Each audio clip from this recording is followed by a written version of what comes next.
Ang panahon ko, sir, as city director, I don't deny, sir, that there were some killings. Pero talagang ang tao ko, sir, ilan din ang na-hospital dyan.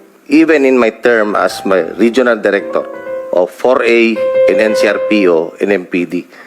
On record yan, sir, nasa hospital. Hindi lang, sir, nasa hospital, kundi namatay yung pulis natin.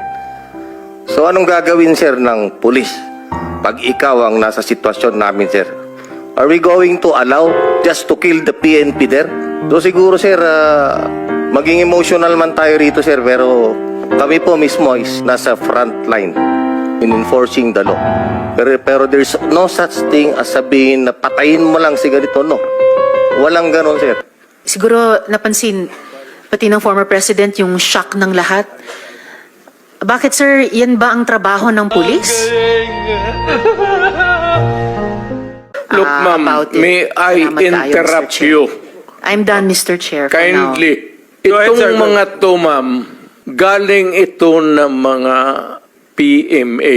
Hindi ito mga bubo. Hindi rin ito papayag na utusan mo ng illegal.